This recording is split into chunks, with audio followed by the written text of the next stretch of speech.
Good morning, everybody. This is Reverend Sam.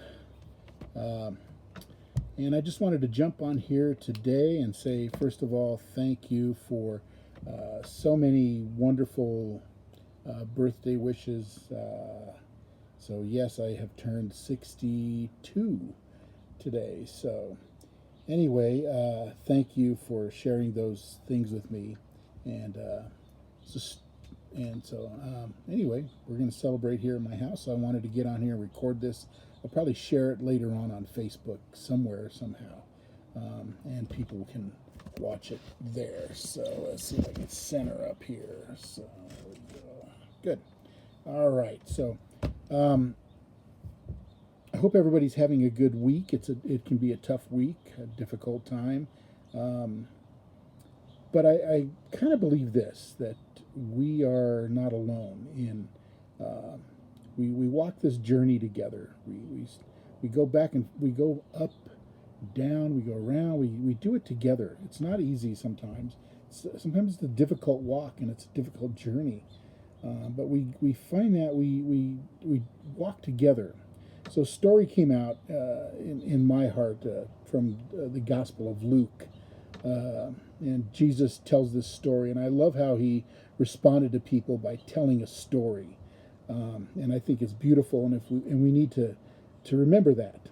And he tells the story in Luke chapter 10. A certain man went down from Jerusalem to Jericho and fell among the thieves, who stripped him of his clothing, wounded him, and departed and left him, leaving him half dead. I think there's something that stands out to me. Jesus, in the story, doesn't give this man a name. And what I want to think about, what I thought about in this man represents every single one of us. He's every person, every man, every woman, every person who's struggled in life, every person who's had a rough time. This explains that. So the man was walking the road from Jerusalem to Jericho, and his life suddenly changed. So how many of us have ever been in a place where we thought we were doing the right thing, thought we were going the right direction, and something happens, a twist of fate, and our life changes on a dime? And that's what happened to this man. His life changed, and it happens to all of us. It happens to every one of us. It could be a phone call, an email, a meeting, an accident, a medical test, or a relationship crisis in your personal life, in your marriage. And we all know how everything can change us in just a few seconds. Storms in life just seem to come when we least expect them, out of nowhere. And this man, going down the road, fell. And Jesus tells the story that he fell among thieves. And the moment he fell, his enemies were there, ready to take advantage of him and prey on him and do the most vicious things. Where were his friends? Where were the people around him that were supposed to love him? Where were the helpful bystanders? For some reason, he was just left there to suffer. It's amazing to me. The story is just incredible. It probably isn't a true story in the traditional Jewish way of teaching and communicating. Jesus was telling a story. There was a meaning for this, meaning in this story at the end. So you might have experienced this part of life too, when difficulties arise, when friends are not aware of what you're going through, or even turn or fade away, and you're left alone going through situations by yourself. Sometimes the emotional pain of being left all by yourself is worse than the actual situation. So it hurts when so-called friends leave you at your lowest point, because that's the kind of behavior you expect from your enemies. When you need help, whatever your storm or struggle is, you don't get it, and that's the most devastating thing. There's a story of people who have climbed Mount Everest, and which is a risky climb anyway. And it's kind of an interesting story of that, who people have climbed, and they climb alone, and people tell stories of seeing. I'm sorry, I got the dogs and everything, but tell stories of people half dead on the way up, people frozen, um, people and you can't stop and even save them because it could risk your life because it's such a dangerous climb. And the man in the story that Jesus is telling faced the same thing. Half dead in the middle of a difficult situation. Um, and how many of us have found ourselves in that?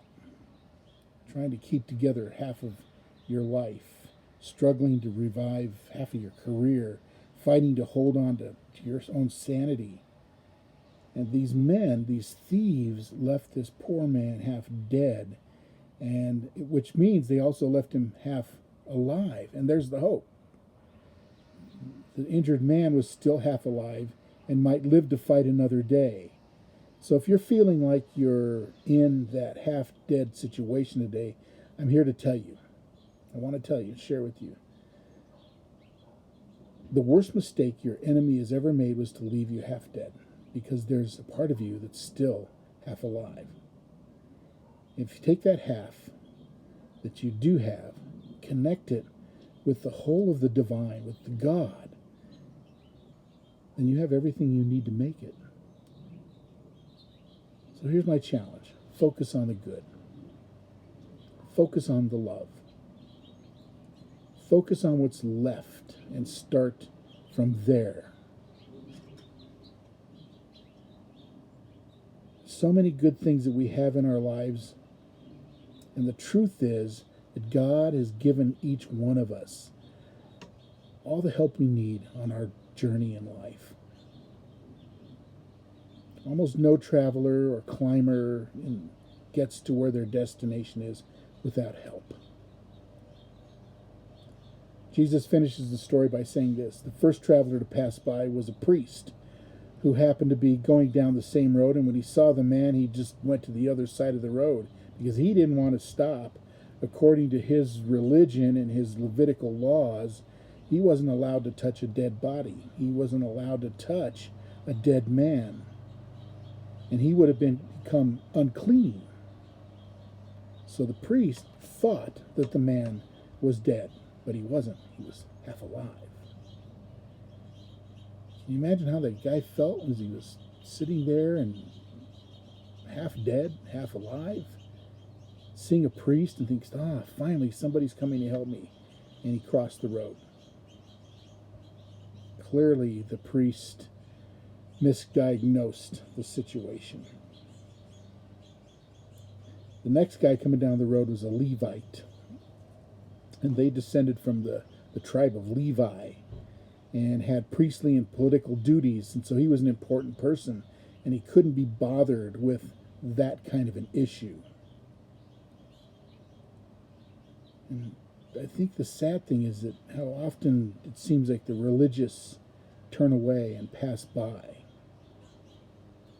They look at things and they're disgusted, it's repulsive, and we push the broken and the despair and the hurting people away. The third traveler was a Samaritan. He was considered religiously inferior, wasn't a Jew, wasn't a Jew. He was.